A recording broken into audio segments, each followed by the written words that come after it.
Hey y'all, it's Elliot. It is currently October 16th, 2014, and I am 4 months and a week on T. That was really quick mental math, so it's probably wrong, but a little over 4 months. And so I thought I would make an update video.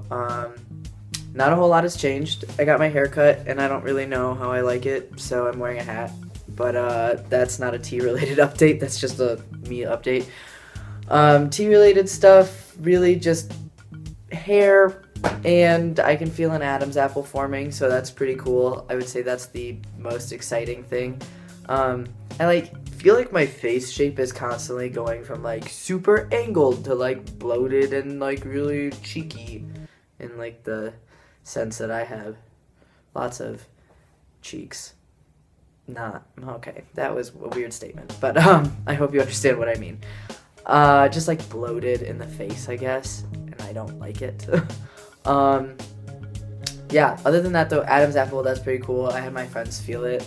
They said that they can definitely tell that it's forming. I mean, not when you just look at my throat. Maybe. Can you tell? I don't know. But anyways. Other than that, life updates. I just got back from Michigan. That was pretty exciting. My friend got engaged a while back, and she had an engagement party, and not a whole lot of her close friends could make it, so we planned a surprise engagement party for her, and that was super exciting. It was just really, really great to be back with old friends.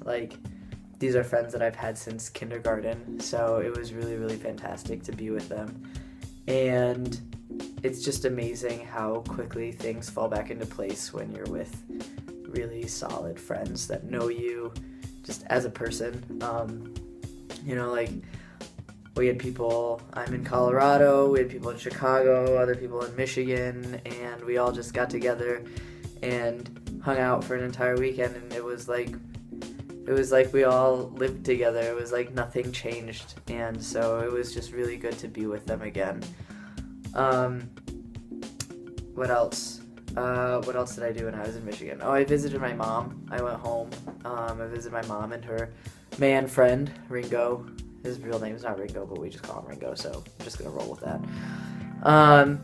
It was good. It was really good to see them. They've been super supportive, and I really wanted them to see me as I go through my transition, because I feel like the changes that happen between June and December are going to be quite substantial, so I wanted to break that up somewhere in between. So the fact that they got to see me in October was good, I think.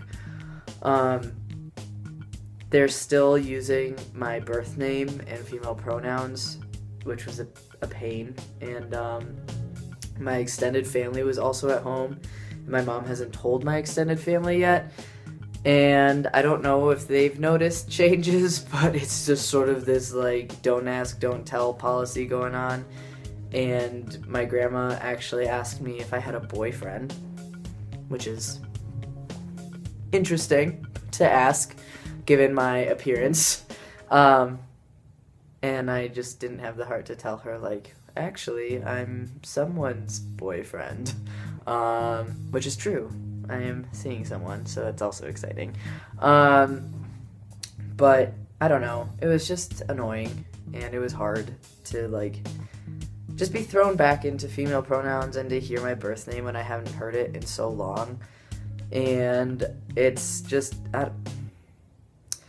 it's weird, because when I first started transitioning and was thinking about transitioning, a big issue that I had was with changing my name, because in my head, my birth name had a lot of memories associated with it, and it was a large part of my identity, because I said to myself, I don't identify with other girls, so I'm just me. And I used my name as a way to create that identity of myself. And so to suddenly lose that and adopt a new name was really difficult for me. And I didn't know if I wanted male pronouns, because I also just associated that with a lot of misogyny, I guess. And So it was hard for me to like adapt, but then I just figured like I have to throw myself into it. So it helped that I like started a new job and everything where I just got to introduce myself as Elliot, as a guy, and people just used those names and used those pronouns. So that was easy enough. And then after being exposed to it more and more and more, I started to realize like I'm still me, like nothing's changed. I still have those memories. I still have those shared experiences with all those people, and everything is fine. And so I started to like really, like attach onto that name and male pronouns and everything. And then to suddenly hear my birth name and to hear female pronouns again was just like, it was really jarring. It was really unsettling. And I think it's because a large part of me is really latching onto every change that I find from testosterone. So like the deeper voice, the hair, the face shape change, and the hip losing, and all that nonsense. And like I'm starting to really feel like me. I'm starting to really feel like Elliot.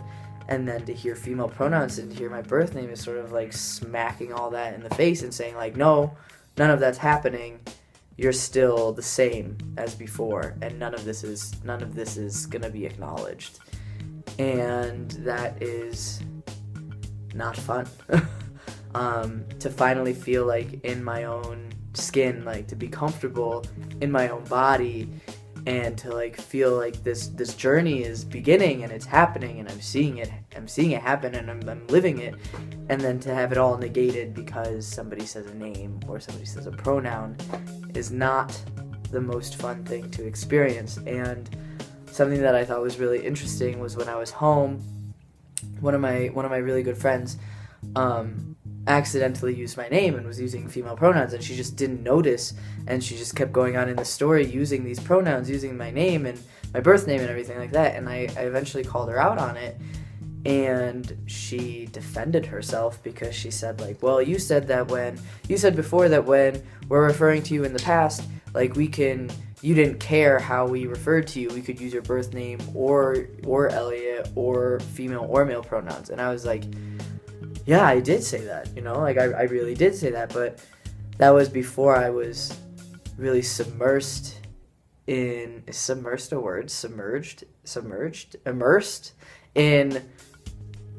this new name and these new pronouns. And at the time I didn't think I would care, but now I do care.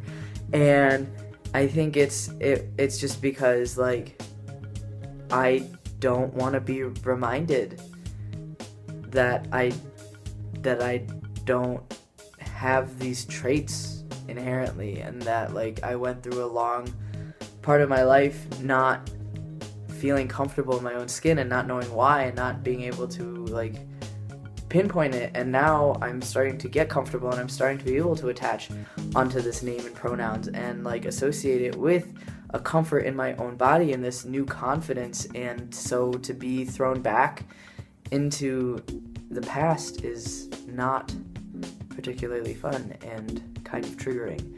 So it was interesting to see the changes in my association with my birth name. But I would say like mentally that's the biggest change that I've gone through. Yeah. So there it is. My changes, 3 to 4 months. All right. If you have any questions, comments, leave them below. I'll talk to y'all later. Have a good day. Bye, guys.